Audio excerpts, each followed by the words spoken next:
The President of the United States has a special team, the Secret Service, to take care of his safety. Though some of the measures taken by the Secret Service in executing their duty may seem crazy, nothing is done without reason. Today, we shall be taking a look at 15 of the methods they use to protect the Commander-in-Chief. The first and most basic method is a human protective shield. This is when the Secret Service agents use their bodies to block any danger aimed at the President. Generally, wherever the President is, there are always some barriers and blockades put up to deter any unwelcome people.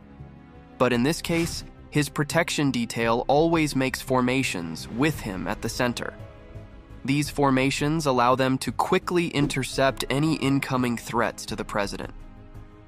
This human shielding tactic, though it looks very simple, has proven many times to be very effective. It was used to protect Richard Nixon from a Latin American mob, and it foiled an assassination plan against Ronald Reagan. Due to all of this, this method is now a core part of the Secret Service training manual. Secret Service agents are also taught the art of strategic driving. Most of the harm comes to the President while he is on land. Hence, the Secret Service is taught how to drive cars skillfully under any condition. Should any harm come to a presidential vehicle, its driver, who is of course a Secret Service agent, must be able to leave the danger zone with his passenger still intact. To make this possible, the agents are trained in both offensive and defensive driving. Some of the things learned include the three-wheel J-turn, the ability to reverse and instantaneously accelerate, safely ramming into other cars to clear the way for a trapped convoy, driving at maximum speed, and gaining full control when reversing the car. It's clear that these Secret Service drivers beat the stunt drivers for race movies by a very wide margin. Another method involves taking a few bullets during training. In a world where guns are somewhat very common to find, the Secret Service is taught how to take one for the President.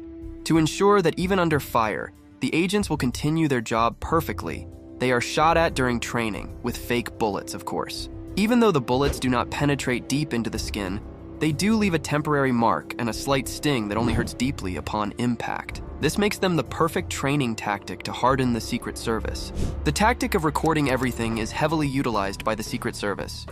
This is one of the methods which do not require hard training. Being under a 24-hour filming non-stop might seem like an extract from the book 1984, but this is of very high importance in regards to the President. In 1963, President Kennedy's shooter could not be identified despite the presence of a few cameras. This tragic incident caused the Secret Service to meticulously record every angle of the presidential motorcade since then. While the recordings can be used to identify any potential threats to the President, a review of the clips after an attack can be used very effectively to narrow down suspects. This somewhat easy yet hard method is employed where the President is, vetting the crowds. In assistance to the recording camera, the agents also use their eyes to scan the crowds for any unfavorable characters. Whilst meetings held with distance between the President and listeners are easy to deal with, some are more close up and personal. To deal with this dilemma, the bodyguards are always checking the crowds for anyone with their hands in their pockets, anyone with weird swellings in their jackets, or anyone who is just looking suspicious. To prevent alerting the suspect that they are being watched, the Secret Service agents wear completely black sunglasses which hide eye movement. Always remember, if you get to have any interaction with the President of the United States, just know you are being watched from all angles by unseen eyes. The Secret Service uses a simple trick like planning extensively for a trip to protect the President. The bulk of trips done by people are always planned to some extent. Whilst you just casually choose your traveling route from one city to the other, the Secret Service takes this to a whole new level. Their method is a hands-on approach and considers every detail, no matter how minuscule it might be. Their trip planning will ensure that the airspace above their intended route is clear from any sort of aircraft. It also includes designating map routes to certain presidential vehicles without any leeway for any unplanned deviation. Along the way, the President will only sleep in low-risk hotels that would have the entire floor closed off to any other guests besides the President. En route, hospitals and secure locations will be close and readily available should the President require medical attention or a safe place to hide from an attack. Since much action is put into this, trip planning occurs months before the actual journey. Hence, it shouldn't be a surprise that no presidential visit is unplanned. Constantly being vigilant is something the agents always do when on duty. It's certainly an unwelcome feeling to know that someone is always watching your every action. This is, however, the daily experience of the President of the United States. From the time they start doing their rallies to their deaths, they will always have a team protecting and watching their every move. The only person allowed in their line of sight is the President, literally. Be it an appointment with a doctor or a Congress member, or even to relieve himself in the bathroom, an agent has to be there. During the President's ruling term, this type of protection is certainly necessary due to the many dangers present. However, after his ruling, it can become quite uncomfortable as very few dangers are present to a former president. Hence, in 1985, President Nixon, when he had retired, had his security guards replace the Secret Service security detail. Another very effective method used to neutralize enemy threats is martial arts. Systema is a brutal martial arts fighting system developed by Russians, which has since been adopted by the Secret Service. Whilst they are highly trained military personnel and generally avoid hand-to-hand combat, the Secret Service uses Systema to stop any physical dangers to either the president or themselves. Originally found amongst the KGB and Spetsnaz, Systema is a simple fighting technique that uses an enemy's biomechanics to his disadvantage. Its main focus is on controlling the turning points on an attacker's body and deflecting weapons whose destination is the president. This is a very useful skill for the Secret Service to possess, as it becomes impossible for someone to shoot the president at close range. Screening the food to ensure safe consumption by the president is done on a daily basis by the Secret Service. Since long ago, those in power have hired people to taste their food for any poison. It's because food poisoning is the easiest and most stealthiest way to kill someone, in our case, the president. To ensure that the president is not killed by harmful meat, they do not eat the food itself, but watch over it from the very beginning as the food is being prepared. This scrutiny is done on every occasion regardless of whether the chef has security clearance or not. However, there are times when this security method is put to rest. The first one is, should the president make an international visit to another president's house, say Buckingham Palace, the US Secret Service will generally relax as they can be assured that the UK Secret Service will do the job for them. Another instance is when the president orders takeout food. In this scenario, the Secret Service will order the food with the delivery address being a building nearby. Since the cooks won't know it's for the president, the food will be poison-free. Scrutinizing letters is an exhausting but necessary method also used by the Secret Service. Finding someone who threatens the president on social media platforms is easy thanks to technology. However, finding someone who threatens the president with a letter sent without a return address is hard, but not impossible. The Secret Service has a few methods they use to unearth the senders of the letters. If the letter is handwritten, it's first analyzed by a handwriting scanner, and then compared against other handwritten documents in their database for a possible match. Should the letter be typed, the Secret Service will focus on the ink used for typing. Ink companies place chemical tags in their inks before shipping. Hence, by cross-referencing the data in their ink databases, with the chemical tag in the letter's ink, they can discover many things. These include the name of the company that made the ink, the country from which it originated from, what state it was sold to, and even the city where the ink was purchased. This method allows them to narrow down their search range for the suspect very much, and with enough additional labor, the sender can be found. Threatening to commit regicide will definitely put you on the Secret Service's radar. Showing intentions of wanting to kill the president is a very serious offense, despite the United States being a country with almost complete freedom of the press. One can criticize an American politician as much as they want with no repercussions, but threats to kill the president are considered a Class D felony.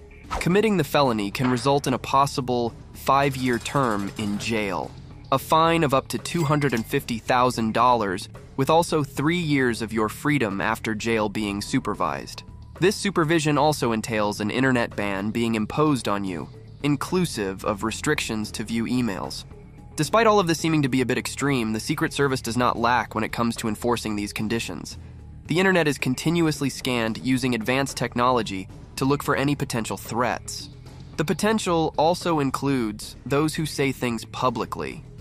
Once found, the threat can either be placed into any one of the 3 classes of threats. The first class is for threats that are deemed serious at first, before being cleared as harmless. The second one is for those who, though they are serious, have no power of their own to act upon their threats. The third and final class is for those who are classified as serious and indeed dangerous. They are even interviewed together with anyone they know, for the Secret Service to determine if they are safe to be released back into the public. Henceforth, I'll advise all of you to censor your comments online, or you might get a visit from a very curious Secret Service agent. The president's helicopter is a very safe aircraft used to protect the president. Methods like trip planning and human shields can only protect the president when he is on land. Also, sometimes it's easier and cheaper for the president to travel by air when moving from city to city, as most of the time he is surrounded by a large motorcade. Therefore, there is special air transportation reserved only for the president, a helicopter codenamed Marine 1. The one for the vice president is codenamed Marine 2. This doesn't mean that any other helicopter flying the duo won't get codenames. They do, but only different ones. However, these two helicopters are typically HMX-1 Nighthawks, which include either the large Sikorsky VH-3DC King helicopters or the newer but smaller VH-60N Whitehawk helicopters. The air convoy will have 5 helicopters, with the ones not carrying the president mixing around with the actual Marine 1 to confuse any watching enemies.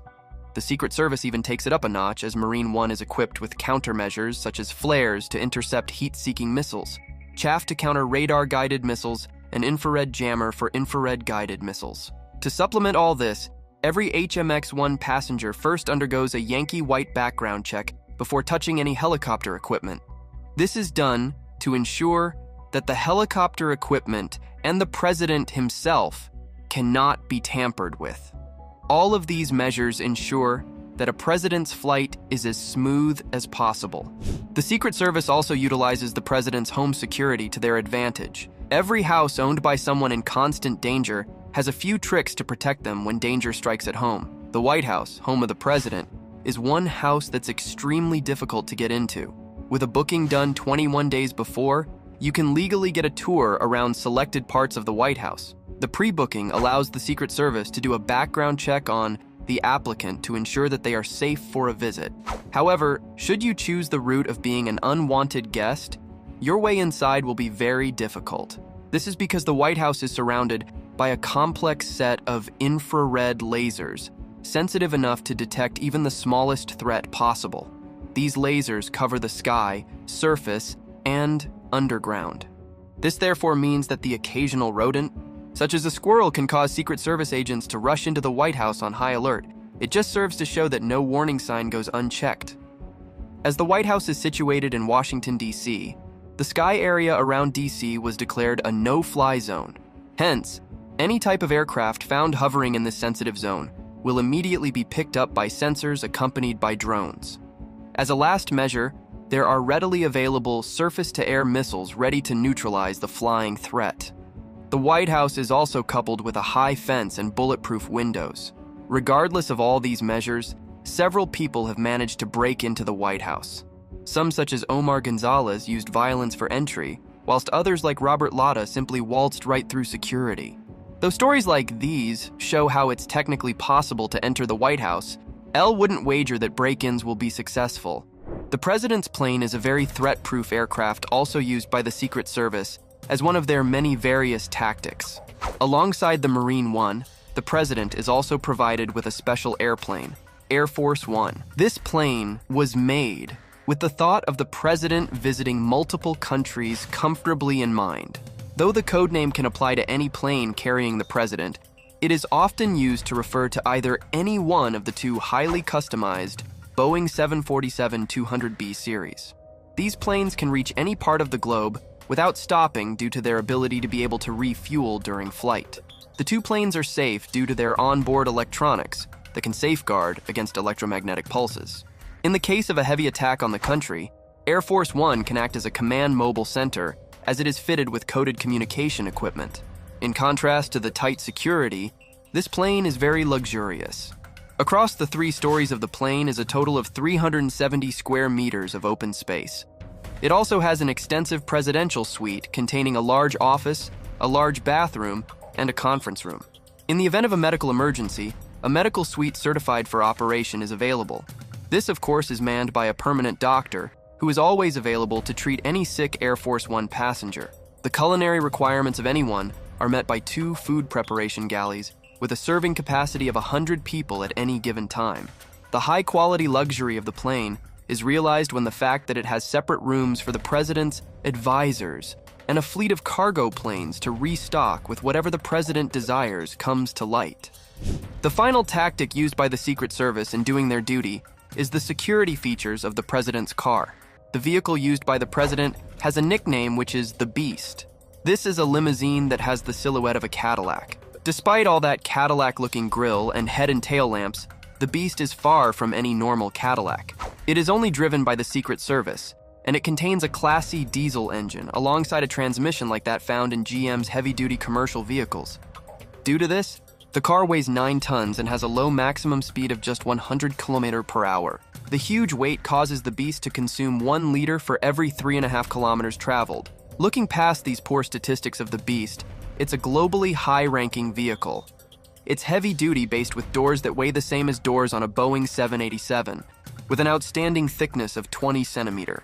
Any threats will be having a hard time trying to bore through those doors. The high-security doors are accompanied by 13-centimeter thick bulletproof windows.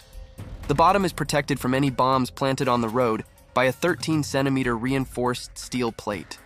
To accommodate those threats that might want to shoot at the tires, the Beast is equipped with run-flat tires made from super high-strength Kevlar. This makes the tires invincible. The protection even covers the inside, as in the event of a chemical attack, the inside can be sealed off to prevent any harmful entry by the chemicals. A foam will immediately cover the fuel tank to prevent any tampering from outside. If the situation gets really serious, the Secret Service can access tear gas canisters, shotguns, grenade launchers, oxygen tanks, night vision cameras, and a supply of the president's blood type. All of this can be retrieved from the fully stocked trunk of the Beast. Despite the car being made ready for any situation, it also has its complications. Due to the specifications of the Beast, it's always breaking down and is extremely difficult to drive. Hence, it's only used in situations where there is a very high security alert. Thank you for watching. YouTube algorithm thinks you will like this video the best, so watch and find out if it is right.